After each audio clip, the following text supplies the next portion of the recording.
back to another What episode. the fuck is that voice? Hello, everyone! Sounds like Mickey Mouse. That's my Stampy. Miska, Muska, Mickey Mouse! Welcome to Telly Talk, where we talk about what's on the telly. Telly! I forgot the rest of the line. Welcome to Telly Talk, And by where we that, talk we about- mean what's on our mind. It's my turn to do the intro. Mom said it's my turn to play with the intro. Mom said it's God. fine, you can play with the intro, but I get to play with the outro, because sharing is caring. Fine! You better give it back to me next episode, though. Fine.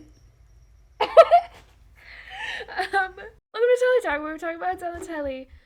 And by that, I mean we talk about what's on our minds, because we're telly. Today, I'm Soul. Just today.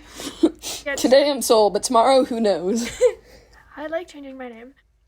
Today I'm Tyler from District 4. I would say 4, but I hate water. So I don't like water. swimming, but I love I fishing. love swimming, and I love So fish. I would and I like to love be in fishing. District 4, but I'm a District 4 kind of guy. I would be in District 4 if I could only fish and not get wet. So I that's would why you're be- from District 6, which is like... No, I'm from District 4, but I am the We're person... both from District 4. That's why we went to elementary school together. But I am the guy who, like, cuts up all the fish. What are those called? Ooh. Fish cutters. Okay.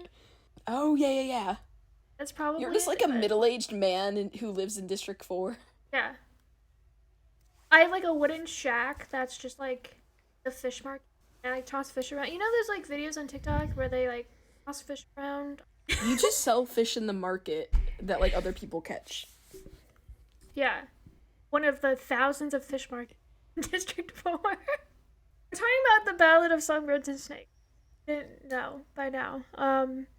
If you didn't read the thumbnail or the title or infer from us talking about the Hunger Games in the intro, we're talking about the new movie that just came out, which is based off of It's the a book prequel. by the same name. It's a prequel book. It is the best book out of all the Hunger Games books and the I best agree. movie out of all the Hunger Games movies. Actually, And I haven't It read... is so personal to me. I haven't read the books, the first 3, but I think the second one would be my favorite.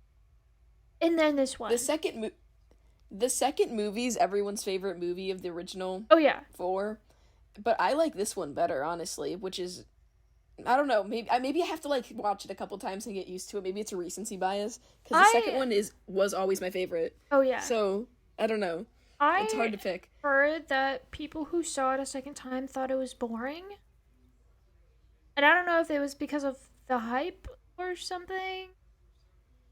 But people, like a majority of people, not a majority, but like a lot of people I saw who went for a second time, they just like sat there and they're like, actually, I'm like bored.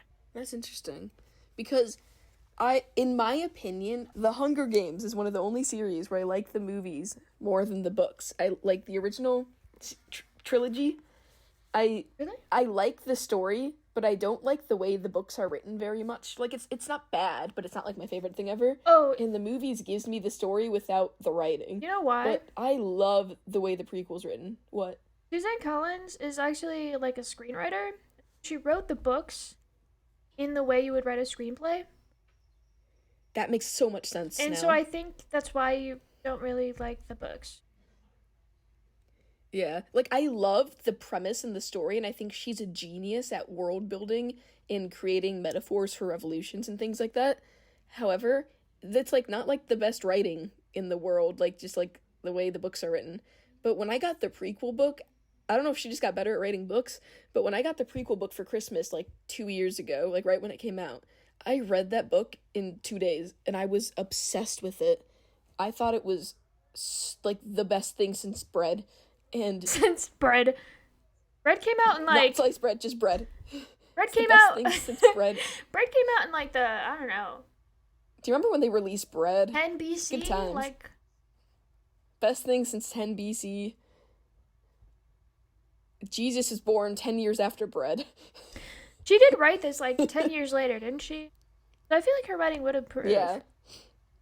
But the reason I like this one so much is I love a good villain origin story. I love the character study of a fall to villainy, like Oh, me Anakin too. Skywalker Me style. too. And this one is particularly compelling because it's such an interesting character study. Like, it's just like a little case study of this guy.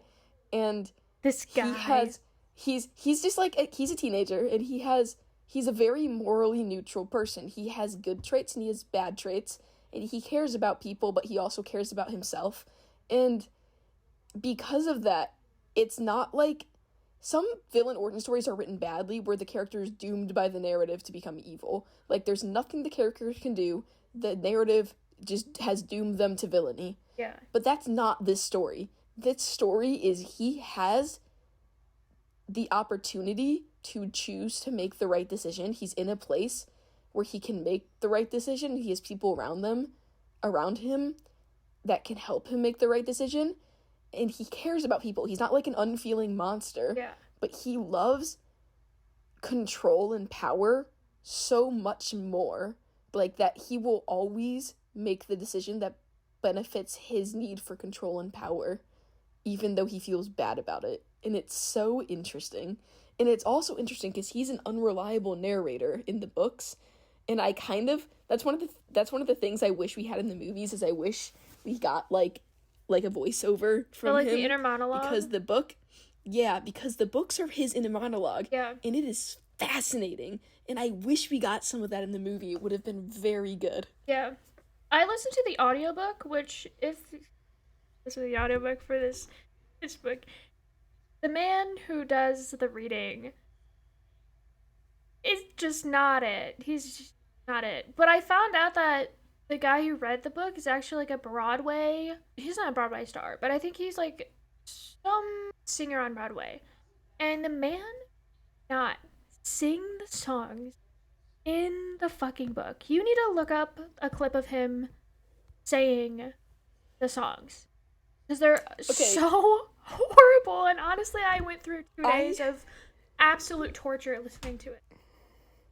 I saw people say they didn't know this movie was going to be a musical, and I just want to say that it is called The Ballad of Songbirds and Snakes, and the book has a lot of songs in it, but because I read the book right when it came out, there was no, like, other than, like, the Hanging Tree song, there was no premise for me to know what the song sounded like, so I would just make up my own little melodies in my head as I was reading the lyrics, and it was really fun. Also, the guys... Okay, so my thoughts... Wait, the guy... The guy... I'm waiting. I'm sat. The guy who read the book, he, like, little tone changes for each character's little voice. That's cute. That's No, like a little no, dad reading you a bedtime story. No. The way he did the girl voices, they were so bad. They were so fucking bad. They were so bad. Were they bad? How bad? They were so they were, like, you need to, like, look up some clips, because you just need to know what I went through for, like, 2 days straight. I listened to I will. the audiobook 14 hours straight for one day. I, like, woke up at 8, You're crazy. played it. But to be fair, I did say that I read it over Christmas break in 2 days, so it's kind of the same. Yeah. And this was, like, right before I left to go home. And I was planning on seeing it when I got back, but then my dad was like... And oh my god, I saw the movie with my dad and my cousin. And my cousin's, like, in his, like, mid to late 20s. And he read the first book in, like, I think, like, middle school. And did, like, a book report on it. And, like, watched the movies when they came out. So he had vague memories of its series. And my dad knows absolutely fucking nothing about any of the Hunger Games, anything. And so it was really funny just throw him in cold. So he was like, do I need to know anything? And I'm like, no. Go sit and watch. And then after... Don't worry. Just go sit. After, he was like, I don't know what the fuck I just watched, but it was a good movie. And me and my cousin, like, kind of explained it to him. I didn't tell either of them that this was Snow's origin story. Oh my god, I'm The dying. amount of casual fans that I've seen just be surprised at the last line in the movie that like is a quote from Snow from the normal series and be like, "Holy shit, this was Snow's origin stories? Like, what the fuck did you think? Who did you think Bruh, it was? They say Snow lands on top so many times. bruh, What the bruh. fuck did you think it was?" Dude, I saw this girl like post about her boyfriend. Like, my boyfriend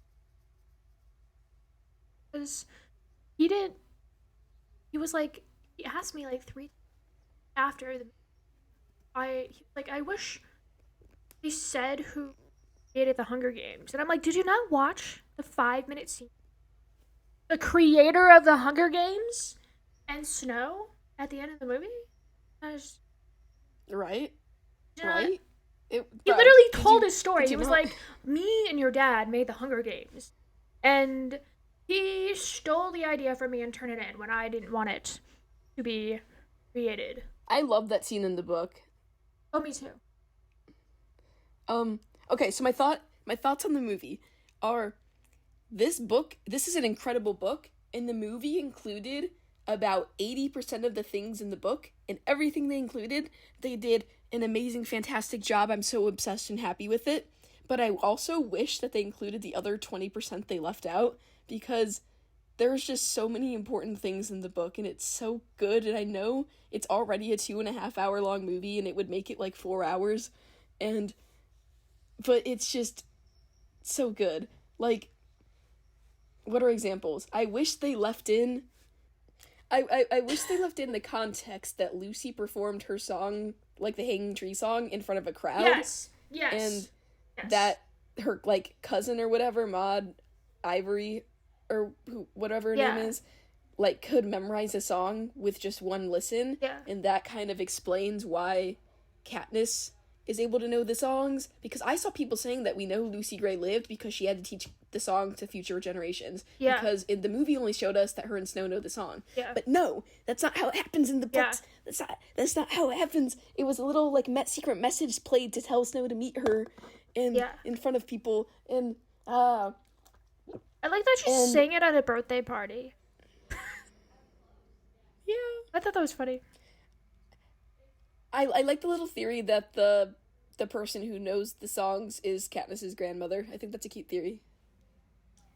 We'll say that Maud Ivory is Katniss's. Yeah, that's who I meant. Oh. Because she can memorize the songs Yeah. with just one listen, and she like taught it to the dad and to Yeah. Katniss. I think that's cute. Yeah. So yeah, I like the theory that Maud Ivory is Katniss's grandmother. I wish they left in the whole theme of Snow hates. Like, the movie showed a little bit, like, Snow doesn't like the Mockingjays, but in the book, he has, like, a vicious, Oh yeah. cold-blooded hatred of the Mockingjays, because it really ties into the fact that he feels the need for power and control, and he sees the Mockingjays as something that man lost control over, and that disgusts him, like, to his core. And I think that after rewatching the first Hunger Games movie last night, it honestly made the ending scene where Snow moves Katniss's hair and looks at her pin, and she goes, Oh, "It's a yeah. Mockingjay," like, even more impactful, because like it's like a metaphor with, like, he couldn't control Mockingjays and he hated them, and then he couldn't control Katniss, and that's what started the revolution. I don't know. Imagine. It's a lot of things, and then tying together. It's so good, and I wish they emphasized his hatred of the Mockingjays because he couldn't control them more. Imagine you date this girl that lives in the woods, and the last word she says to you is, "I'm gonna go pick some Katniss," and I'm gonna she go just get Katniss, and then she gets just disappears. And then 60 years later, this girl named Katniss shows up. this girl Wearing a Mockingjay from the pin, woods wearing a Mockingjay pin. whistling with the Mockingjays. He's like, what the? Nah, this gotta be coincidence. And she, like, takes him Fucking down. haunting him. And then you're just like, and then what? Huh? so it's like it's a combination of Lucy haunting him and Sejanus haunting him, because also, like, the way that Sejanus put the breadcrumbs and, like, honored the dead body in the Hunger Games, and then that's what Katniss did with the flowers and with Rue. Yeah. What I also a thing that I didn't like about this movie that they didn't introduce the Covey at all. Like they didn't. They just like they did a danced. very poor job of that. They didn't even like. They're like. The only introduction you got was from Maud Ivory, shouting her name on stage, and then that was it. Like, I'm Maud Ivory. Anyways, here's Lucy Gray gonna sing this song for you guys, and we're like, but what about the rest of y'all? What about? Because in the book they're like, you meet everyone, and it's like you see their little shack that they live. You don't even see where they live. Like they don't live at the lake. They live somewhere else, like a mile Yeah, from the lake. that's what I mean. Like, everything the movie included from the book was fantastic, but I wish they included the, like, 20% they left out, because it's all so good, right? Yeah, and like I like that Snow was jealous of a goat because it had like a man's name. It was like called James or something. And Maud was like, "Yeah, Lucy's hanging out with James." He's like, "Who the fuck is James? Who the fuck is James? Like, hanging out with another guy? Oh, what a slut." And then she's like, "Yeah, James is our goat." Snow, and he's like, "Oh." going from being upset in the Capitol when Lucy sings a song for a boy back home, but then when she sings a song for him in purpose, he just fucking leaves in the middle of it. Yeah. he didn't do that in really the book, excited. did he? I remember when he pretended to go outside in the book because he had to piss, because he was like, "Yeah, the alcohol just really ran through me," and they were like, "This alcohol doesn't run through anybody. Like, what are you talking about? This doesn't make you have to piss." Like, oh, I'm built different. No, that's what I remember very vividly from the book, was just like the phrase like, "Oh, it ran right through me." Oh yeah, me too. I don't know. That was like one of the first times I heard the concept of alcohol making you have to piss, because I was a child who didn't drink alcohol. I also wish they showed like the real ending to because the way it ended, they just dump the snakes on it and then everyone else dies. But in the book, Reaper and her are the last two, and they kind Yeah. of like have a standoff. It is kind of boring, and I understand they like, oh, let's just. But like, I think it was. I just like that they had like the little like Lucy ran around with a flag and like disrupted his flag, and he's like, no, don't touch my flag, and like would cover up all the people. And then he got tired and drank like funny. the rat poison puddle, and then like that's how he died. They did that instead of just wiping everyone out. She's very smart. Okay, that reminds me of how I really like how both Choreo. I like this nickname being Choreo. I think it's like I don't like him as a person, but I think that Choreo is a really cute nickname. Oh yeah. You know that little band marching bear that I got around that time? I named him Choreo because I just thought the name was cute. But I like how he and Lucy are like both songbirds and both snakes, and that's why it's a Ballad of Songbirds and Snakes plural. Yeah. Because like you think like really obvious, like, oh, Snow's a bad guy, he's a snake, like we know all the killing he's done, and Lucy like literally is a performer who sings, she's a songbird, but also Lucy's very much like a snake, and like she attacks people with snakes multiple times. She also is like, she plays dumb and innocent, but she's actually really, really smart. Right? She's very clever. She's very clever. And Choreo is also a bit of a songbird, with like how he just like says, he's very good at just like telling people what they want to hear, and the way he killed Sejanus with the Jabberjay message. And it's like Lucy's a songbird who like uses snakes as her weapon, and Choreo's a snake who uses songbirds as his weapon. It's a very intriguing premise. And oh my god, that reminds me. Fuck, what was it? I just had it and I just lost it. Find it. Wait. Find it. To come back to. Find it. Get it back. I'm thinking. Run after it. Go. Get it. Oh, fuck. What was it? Give me a minute. I just had something really cool to say. Get I it had too many thoughts back! at once. God, Oh get my it back. god. Hurry. Stop it. I'm turning my volume down. Anyways, I would just like to say that the acting in the movie was like weird at some point. I don't know how to explain it, but it was just like awkward. Okay, I found Or it. like some I of the found it. lines were like said weird. That it made it weird. Hi. Hi. I found it. I'm back. Found it? Where was it? I found it. It was hiding. Oh. But this was a thought I've had for a long time that's kind of related to him being an unreliable narrator, where it's easier in the book to tell, but even in the book it's kind of hard. Basically, Coriolanus just tells people things that are very contradicting. He has a lot of thoughts that are contradicting. He has a lot of conversations that are contradicting. And it is so fucking hard to tell what he means genuinely and what he's just saying because he knows, like in a manipulative way, he knows what this person wants to hear. And, like, it makes him look good. And in the movie, without his internal monologue, I found it even more difficult to figure out if, like, he was being genuine with, like, things he was telling Sejanus and stuff like that, or if he was, like, bullshitting. You know? Yeah. Yeah. I'm so glad I found it. Can we talk about Sejanus? He's my favorite character. Yeah. What about him? Do you like him? I do like him. I love him a lot. He's a very good person. The actor is exactly how I pictured him. Me too. It was like big and beefy. I like, but like soft. Have you seen his actor now? Like, he got really muscular. He's big. Like, he's massive. He looks like a bodybuilder, but he's got like that wrestler build. It's crazy. He wore a wig in the movie. All the characters had wigs, and I think that's really funny. That's so unfortunate. Like, his curls were a wig. And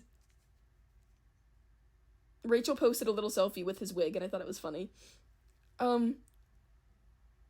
He's just a really, like, nice person, but he's also very fiery, and I think it probably reminds Snow a lot of Katniss, like, the way that he was, like, screaming, like... Oh, yeah, when he threw the like, chair. Like, you're all monsters, all of you. That was so powerful. It was in the trailer, and it gave me chills.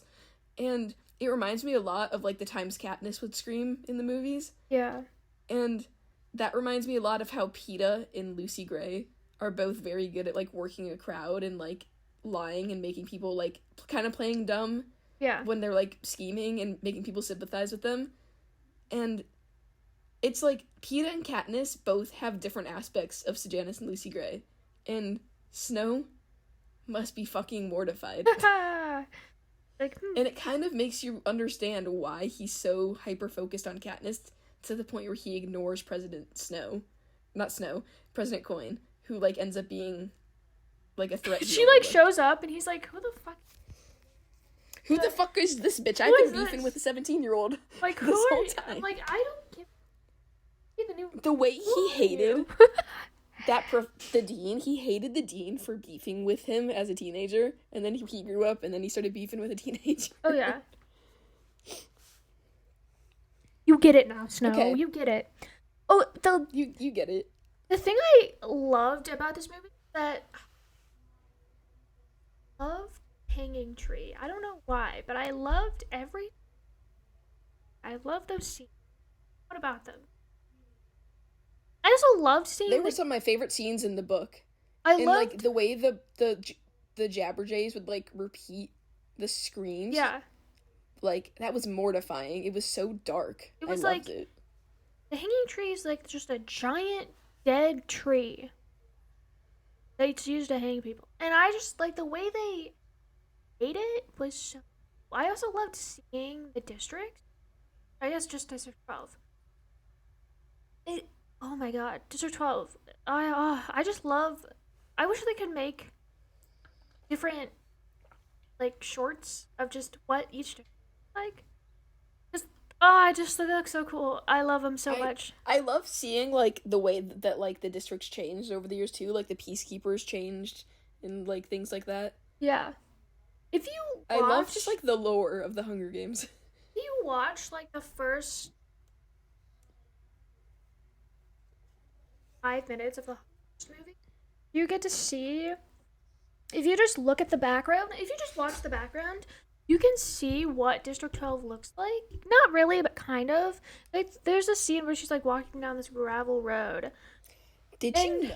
in the No, I background, won't interrupt you. in the background, there's like a huge, like, winding hill of like cabiny shacks, and then up the hill there's like this huge gated place with where all the factories are. And I think like the rich live on the top, the poor live on the, Yeah. and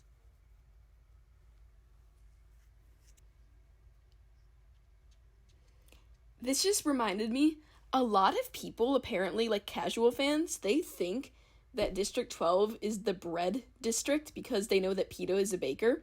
And they know bread that each district district has a theme.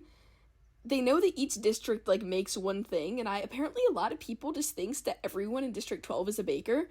And it's kind of funny to me because while it's true that each district makes one thing for the capital and for the other districts, they still have their own, like, economy. Like, people have other jobs Yeah. in the district that aren't, like, the theme of the district, which is why Peta's family owns the bakery, because people need to eat bread. But the district they're makes the coal for the fire capital and for the other district. districts. And Duh. people fucking think they're the bread district, The apparently. bread? Like, actually? I'm so serious. I've seen people think that everyone in 12 is a baker, and they just make bread. And it blows my mind. What? That's actually I'm crazy. so serious. Fuck. Oh my god. I know. Like, they just kind of remember Peta being a baker being emphasized, and that was, like, all they took away. They're like, oh yeah, the baking districts. Peta makes the bread. Katniss makes floral cakes and meat pies, and I don't know, personal, and that's the bread district. Yeah, the bread district, man. Prem makes the goat milk cookies.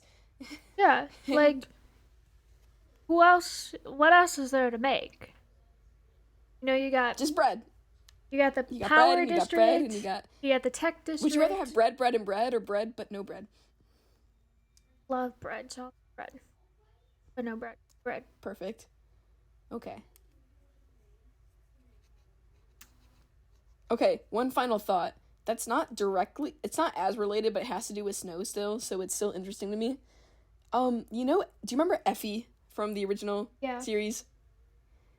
So, she's a very interesting character, because she's someone who grew up under this, like, real, like, dystopian fascist society under, like, in the capital, but you see her get, like, deprogrammed from that life in real time over the course of the movies, to the point where, like, her first appearance is very, very different from her being, like, completely devoid of any, like, extra hair and makeup and clothes, and just, like, in a bunker for Katniss. Yeah. And because she would do that for Katniss.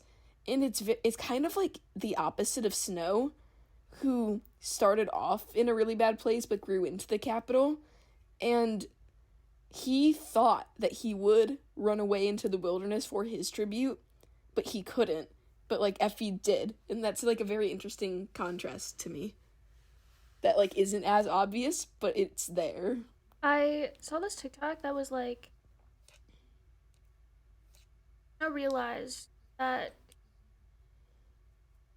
guy touched his blue blonde hair and his city boy. So he just That's funny. can't take. You can put the city boy in the woods, but you can't take these shit out of him. That reminds me of Curious George, when the Billy boy would be like, "Oh, you city kid," whenever George would do something stupid. I'm not from the God. He'd be like, "Ah, city kids, am I right?" But it's really interesting why Snow didn't go with her. It's kind of has to do with his love of power. Is, like, he felt vulnerable around Lucy Gray, and he didn't like feeling vulnerable because he loses power and control in that situation. and that's why he, like, I Did feel like you that was part of the reason he made up the excuse of, like, thinking she was betraying him. did you read that paragraph that was like it was like his internal monologue, but if I were to ever marry someone, it would have to be someone that I don't even like because they can't manipulate me and like blind me because I'm infatuated Oh, by this that's was that in the person. book? Yeah. And then he like I haven't read it in named a couple this years. girl that was like in his class or whatever. He's like, maybe this girl will do nice. Because I always wondered Yeah, well, like who he he's ended up marrying because he has a granddaughter in the movies, the original yeah. movies. I was like, Oh who did this fuck, I man never thought marry of that. and have kids with? Like it's just really interesting that he's like power is the most important thing to him. Like not to talk about Harry Potter or piss people off by being like all Slytherins are bad, but he's like a very classic example of someone who has like the traits of a Slytherin with What? like ambition and Cut out. power being Oh, I was talking about like it's really classic like Slytherin traits from Harry Potter with like power and ambition being the most important thing Yeah, he would be a to the Slytherin. point where he like doesn't let himself love because he does not like being vulnerable. Oh my god, And I it's especially interesting because you see he does love people, but he just chooses to power himself over it. I see that people Draco Malfoy because they have the same hair. Oh my god, I saw someone call him cunty Draco Malfoy. He literally is. He's the new Draco. This generation. Oh no, that's terrifying. Ooh. That's mortifying. Oh no. Oh no. Oh no. They should not have made a movie. Oh god, why did they pick a hot person to play Snow? Oh no. I loved. Okay, so my favorite characters in this movie were probably Janice and Lucky. Just I love Lucky Flickerman so much, and it's such a fun little detail that like his grandson just like got the role, little nepo baby. oh yeah, he's like, you want a high chair? We have to cancel tonight. This party game just lasted longer than I thought. That was so cute. I also like. I love all his comments. His comments were all so fucking funny. I love Those, Lucky. He's a cool dude. those are my favorite characters. He looks a lot like Caesar too. Sejanus is my favorite character. He's such a cool guy. I like Lucy a lot too, and I like Snow not as like a person, but I like his character quite a lot. I find his character to be very interesting in this book movie. Yeah. But Sejanus is my favorite. Okay, this is one last thing, but it's a really small detail that I think is fascinating. You know how the buttons that were made onto his shirt were tesserae? Yeah. And you know how in the Hunger Games, I don't think they mentioned this much in the movies, but you haven't read the books, have you? No. In the books, there's this thing you can do called tesserae, where Oh yeah, they you mentioned that in put the your movie. name in more times. Yeah, it feels like it's not very emphasized, but like they talk about it a good bit in the books. You put your name in more times to get food, and it's called tesserae. Yeah. And it's like Snow probably created that because he created a lot of extra things for the game. And it's like it's such a small detail that okay, it makes sense in the original series because tesserae.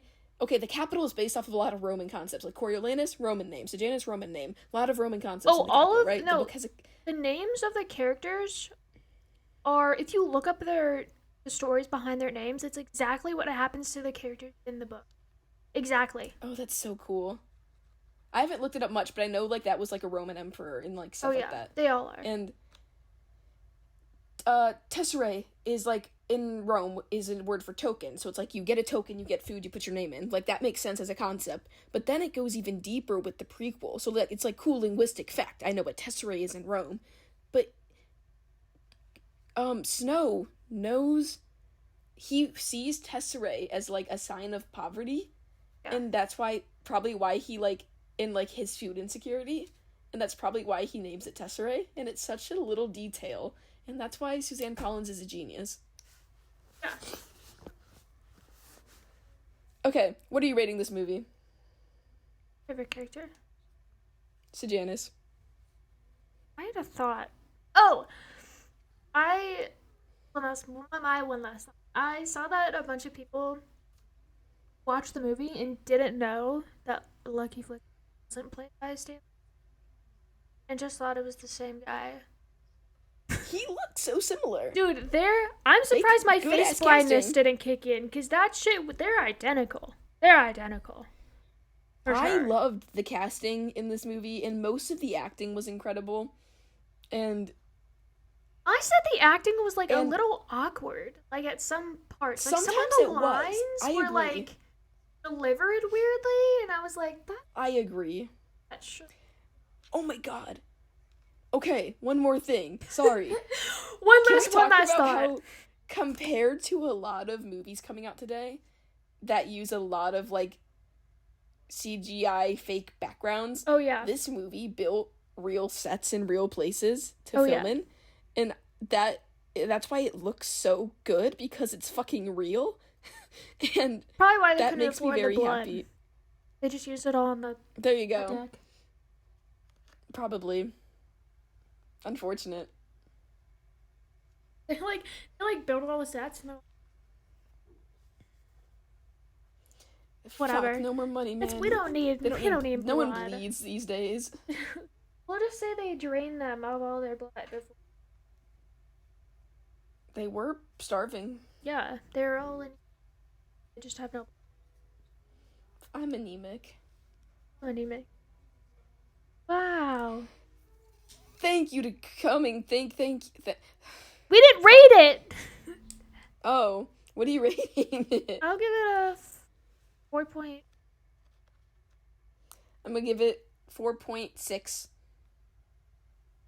I very enjoyed it. I feel like I need to watch it again to really, like, fully, not recency bias, excitement from how much I love the book to judge it. Yeah. But at the moment, 4.6. I'll probably binge the whole series and, like.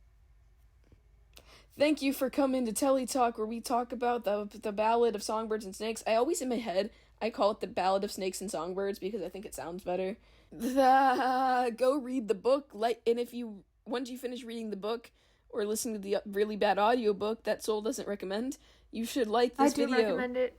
And subscribe, but because be warned, we'll do... it's torturous. I want to listen to the songs. Good. Like, subscribe, comment what you thought about the best movie ever. It wasn't the best movie ever, but boy did I like it. Who is your favorite character? We already went over that. Oh. What are you doing with your life? Yeah, what are you doing with your life? He looks like a human teddy bear. Like, come on.